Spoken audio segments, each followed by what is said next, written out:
Claudia, why are you looking at that website? What do you mean? It's cheap and fabulous. Well, you know, there's a dark side to this company.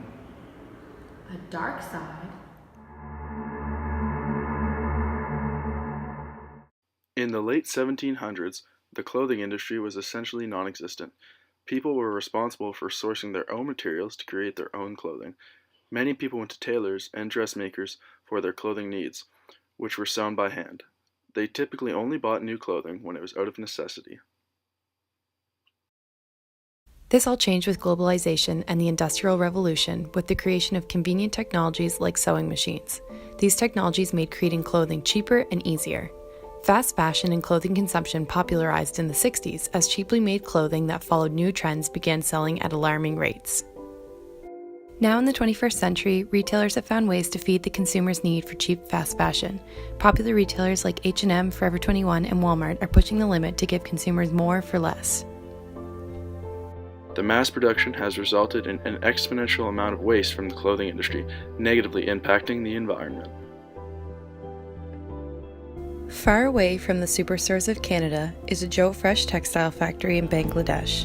To keep up with ever-increasing demand for cheap clothing, North American companies like Joe Fresh began outsourcing their labor to parts of the developing world where labor costs are lower and labor laws are less stringent. Here's Rosalind, a 15-year-old worker at the textile factory.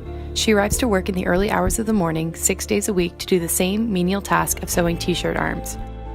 Here is Chelsea, a 30-year-old mother of 6. As a woman in Bangladesh, working in the garment industry is one of the only employment options available to her. She has no autonomy in her job and is forced to work long hours in unsafe conditions to provide for her family. Lastly, we have 20-year-old Ted. Ted experiences alienation. He's usually very social, but at work he is not allowed to engage with coworkers as it will slow down production.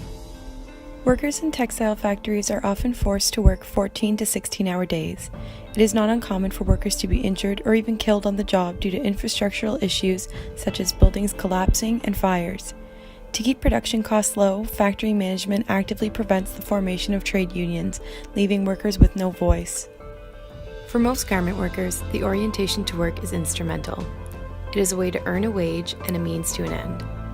Although the conditions and wages are poor, these factories exist in countries with harsh economic conditions, and few other opportunities exist.